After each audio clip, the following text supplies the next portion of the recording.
I remember seeing her, the guy, another girl, and another fella, and they was in there dancing. I'm in the club, I'm standing back, I'm looking, all you see is him all on her. They grinding. He is right. There was one incident where I had went and picked her up from work, and she had walked directly right by the vehicle and got into another vehicle with a man and just drove off. And right in front of me. And she would call them sugar daddies. What if she ended up dating someone that could possibly be her brother? I need to contact him. And he actually finally came to my house and we talked about it. And I told him that Kiesha could possibly be his child. And he said he didn't remember sleeping with me. All right, paternity peeps, sit tight for another drill of paternity court. This time around, we had Mr. Lowe, who was sweating bullets because he's been questioning Ms. Meyer's loyalty for years, now leading to doubting her daughter might not be his. Your Honor, I feel like he has doubts because I was a stripper at the time of me getting pregnant, but I know for a fact that Phelan is Tyler's, and he was the only man that I was with. Well, he says he thinks you're a cheat. Now, isn't that a promising statement, Ms. Meyers? So, Lowe spills the tea to the judge, claiming he's got serious doubts about being the daddy of Phelan. Why? Because Ms. Meyer cheated on him during the magical time of conception. Why you think that, Mr. Lowe?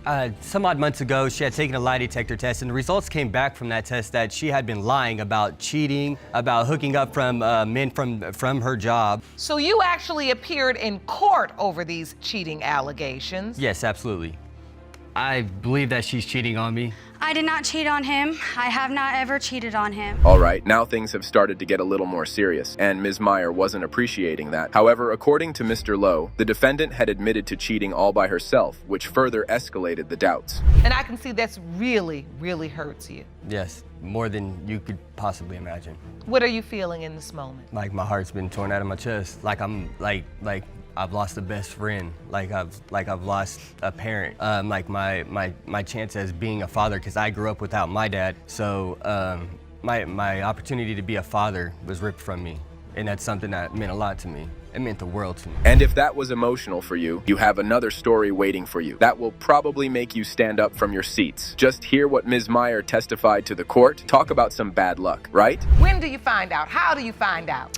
It was June 2016. I realized that I had missed a menstrual cycle, so I took the pregnancy test. All of them immediately popped up positive. Tyler was sleeping. I wake Tyler up and I say, I have something to show you, come to the bathroom. He goes to the bathroom, immediately says, that's not my baby. Now, according to the plaintiff, this is all because after he found out about the line of work she was in. Now, isn't that something common to doubt about? Just listen to what Ms. Lowe had to testify right after this. For a few years prior to Phelan being born, when Phelan was born, I was there and signed the birth certificate, and as well as I didn't grow up with my...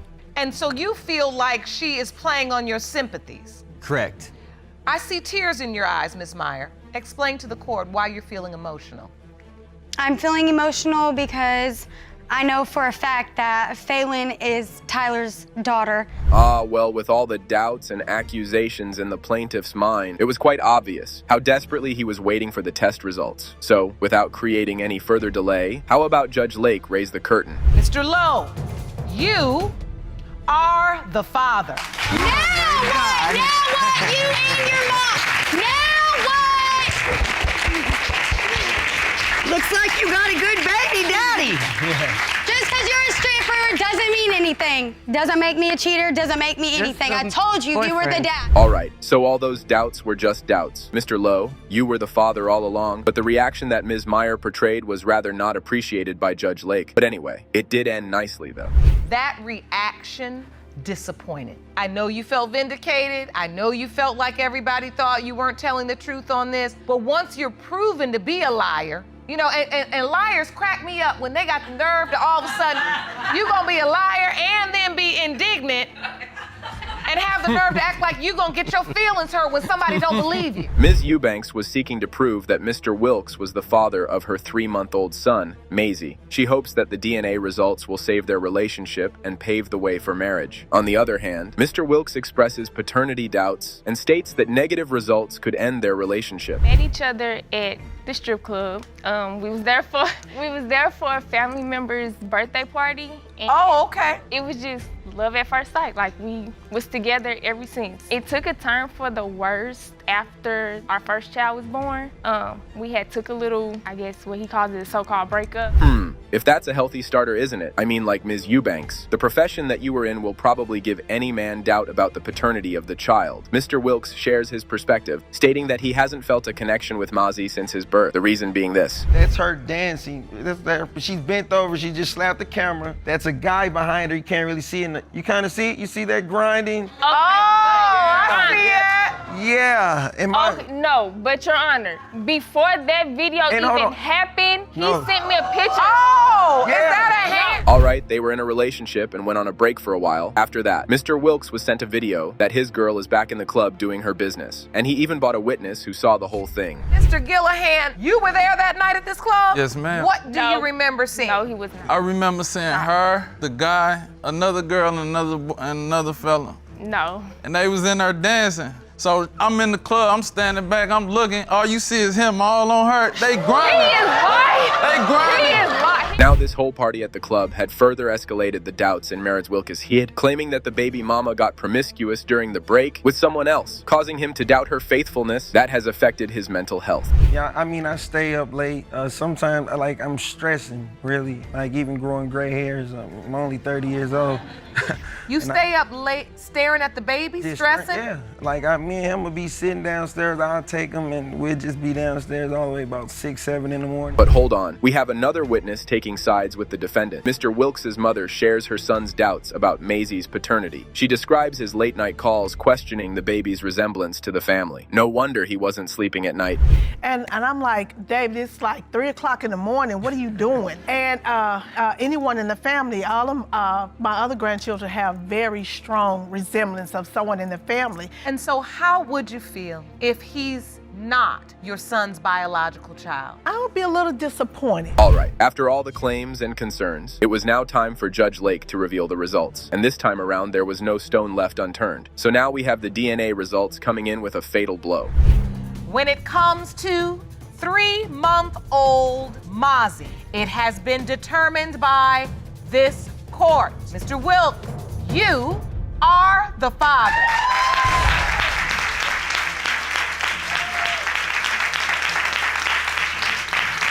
All right, now isn't that good news? But being an exotic dancer might have compromised your position as the faithful baby mama, Ms. Eubanks. Now all you have to do is to work on building that trust in your relationship. Oh boy. Congratulations. Thank you. That's your beautiful baby boy. Can I give her a hug? Absolutely, if she's okay.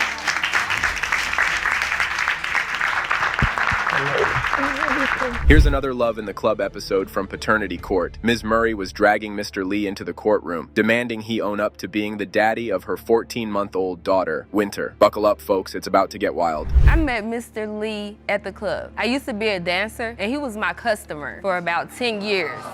So that's really how I met him. He was infatuated with showbiz. But once he got to know Demiki, he did not like me. And he's taking it But he out was on your his innocent customer child. for 10 years. Them Yes. lies, man. Them lies. Ms. Murray used to dance, and Mr. Lee was her loyal customer for a whopping 10 years. But, according to Ms. Murray, Mr. Lee never fell for her but for showbiz. She then claims that he had done nothing for her daughter. Winter. That's ludicrous. I have 6 other kids. Exactly. And I am not the father of her baby. She wants this because she's trying to pin this baby on me because she know I'm a good guy and I'm a good father. You're not a good anything. You're a deadbeat. You barely take care of them 6 kids that you got. So.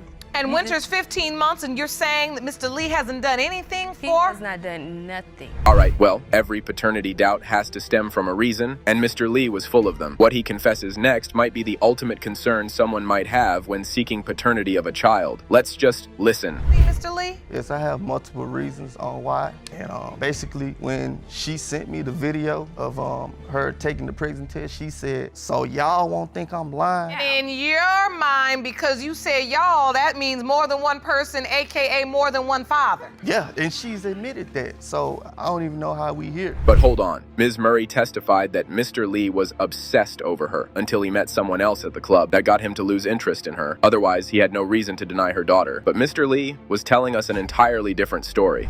And I was never obsessed with her. I ducked her for years because Ducked of things who? like this. I knew she was full of drama. You didn't know anything But about were you me. her customer? Whatever that means. Yes. Whatever. You Well, came to the club. What- You came to the club every week and tipped me. Yes.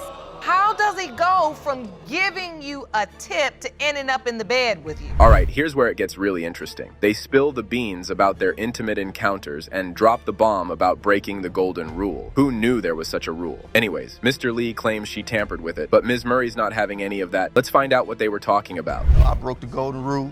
You broke the what? The golden rule. The golden rule? Yes. What's the golden rule? You never use the stripper's comp. Never.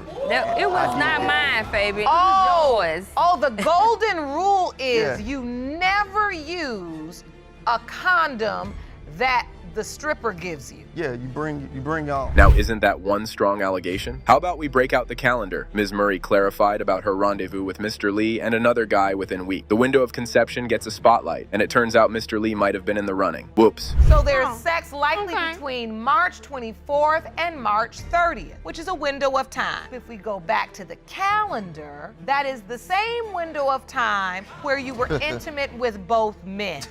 So, Mr. Lee, you see you fall in the window of conception. All right, now the only thing that was missing was the paternity sprinkle. Let's see if Mr. Lee was obsessed with the baby mama at the club, or was this all just a big scam and Ms. Murray was trying to pin the baby onto him? Mr. Lee, you are the father. Is that what your baby say? Now what? it has been determined by this court that you made a baby with showbiz, so it's time for some lights, camera, and action. In this juicy episode of Paternity Court, we've got Clark versus Probst. Mr. Clark was raising doubts about being the daddy of 4-year-old Jay Leona. Why? Well, it seems her mama's profession as an exotic dancer has thrown their relationship into a chaotic tailspin. Not a liar. That's why we're here today. She's already admitted to cheating. She knows this. That's not being a liar. Yes, I it is. admitted to cheating. Cheating which is means lying, you and lying is asked, cheating. and It's I the same admitted thing. it. That's not It's the same being a thing. liar. I don't even have to look at you to even say that. All right, so Miss Probst, let me ask you. Now, you admit that you were in a relationship with Mr. Clark, but then at some point you cheated. Mr. Clark clarifies that Probst's pole dancing career has wrecked their love boat, and he's demanding a paternity test to confirm if he's truly the biological pop. Miss Probst, on the other hand, confesses to some extracurricular activities and isn't entirely sure who Jay Leona's real daddy might be. Drama alert. Basically, how this happened, I went to a party with a friend that I was working with at the time, and I had seen this guy that I liked. He got my number, and I slept with him that same night, and I found out I was pregnant. And this was admittedly around the time of conception. Mr. Clark takes us on a trip down memory lane, recounting how they met at a party during his CNA studies. Everything was chill until he returned for a New Year's bash and things took a steamy turn. But alas, after that, Probst transformed into a whole different person. I'm gonna give you an example. We had intercourse one time. She took a shower. I went through, her phone. I found texts to men. I found pictures of herself, texting photos, sending those to other men, and even That talking was about. made up. No, it sent wasn't the made up. photos, Your Your Honor, I Honor. even have proof right I here, sent right the now. photos, But like I but was saying, didn't. I even know that she has texted men of sexual favors for money. Mr. Clark paints a picture of his stellar dad skills, emphasizing the special bond he shares with Jay Leona. He throws shade at Probst's parenting, claiming he's the one picking up the slack while she's out having the time of her life on the pole. Oh, and let's not forget that picture evidence. So these are photos that while you were in a relationship, she was texting out to other men. Yes. Your Honor, if I may say, those photos that he found in my phone, I had put those in my phone and sent them just to see if he was going through my phone. A couple months before that, So you had set him up with these photos? Yes, ma'am. Ms. Probst defends her stripping gig, citing a rough childhood and the need to provide for her kids. But that isn't all, folks. Mr. Clark argues that he's been supportive, but draws the line at the nature of her job. The courtroom becomes a battleground of accusations and counter-accusations. To be passed around from family member to family member. Like I was saying, The yes, I money- do. Yes, No, Your Honor. you don't. You have a great Your Honor, like I was family. saying, I have deceased parents. What she has to understand is I will never rob my child of that opportunity to have an open household or a healthy family. Period. Doesn't matter what your job is. You can get a healthy job and not do the things you do. All right, now there's another mix in the picture. Mr. Clark had 2 more children from Ms. Probst, and along with that, he was never told by the defendant about her actual profession. Talk about a sneaky technique to get a man. Dancing, I told him I was going to be stripping, and and I had to do what I had to do, like I said, to make a better way for me and my kids, because at the time he was not helping me pay any bills. He was not helping me with anything in my apartment, but he had so much to say about it, but did not have a problem helping me spend the money that I was that's not making the point. from the club. I believe that's not the point. Ah, man, what a mess. Well, you always know that there is one truth among all the lies, and that's always the DNA. So without having Mr. Clark further wait for the reality, Judge Lake decides to open up the concealed envelope. Mr. Clark, when it comes to 4-year-old Jayliana, you are not her father. I'm sorry. Don't come up here. I'm sorry, but you already knew before we No, it doesn't- came it there does- was it doesn't- a it chance doesn't that matter. you might It not be doesn't- her it doesn't father, matter. though. Imagine strolling through the aisles of a store, minding your own business, and out of nowhere, a random guy approaches claiming to be your father. Bam. Ms. Kaisa found herself in quite a situation when the defendant casually dropped the "I am your father" bomb on her. What did I miss? I was walking out of a clothing store. She was going in to the clothing store, and I just seen myself in her. And I stepped to her, and I said, you look like you could be my baby. And I guess she went back home to her mom and told her she met. When he said that I can see you are emotional too, Kiesha, what did that feel like? Yet, here's the kicker. Mr. Fleeton had zero recollection of any cozy moments with Ms. Reynolds. However, the twist comes when you notice the uncanny resemblance between him and her daughter. Talk about a head scratcher. How about the plaintiff lending a helping hand in jogging his memory a bit? Brace yourselves, folks, for some truth serum. I met him at a sex toy party, and he was the stripper. He was the entertainment. Yes. Teddy bear. Yes, and we didn't have any action at that time, but maybe a week later, we were at a popular club in our city, and he was there and he was dancing, not entertaining, just dancing. And I was there, and I actually did my mating call.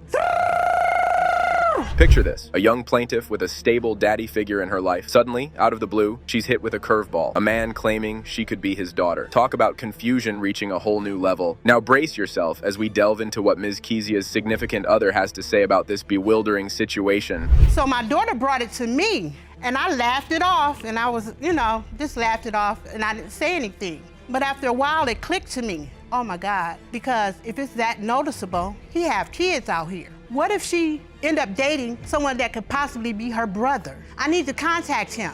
And I told him it's something that we need to talk, not on Facebook, not on the phone, but in person. Now, isn't this one intriguing dynamic? Mama, you've got some serious explaining to do. But hold the drama for a moment. Before we dive into the deep end of revelations, let's unravel the suspense and see what unfolds when Mr. Fleeton, aka the potential daddy, pays a long overdue visit to Ms. Reynolds after all those years. Said he didn't remember sleeping with me. And at that moment, I said, oh well, so taking it to my grave at that point. So you basically were telling him to protect your daughter. Exactly. And once he said, I don't even remember you, you just said, you know what, I'm taking it to my grave. My ex has bought into the fact that he's her biological father. Yes. Just leave well enough alone. Well, that information wasn't necessary. The question was, what were you doing in the club, Ms. Plaintiff? And to be real, no one seems to be interested in how you got cozy with the man we are all here for some answers. So Mr. Fleeton, do you remember sleeping with Ms. Reynolds? No, ma'am, I have no recollection of ever having a sexual encounter with Miss Mary. But I'm unforgettable. Well, do you remember her mating call? Hit that one more time.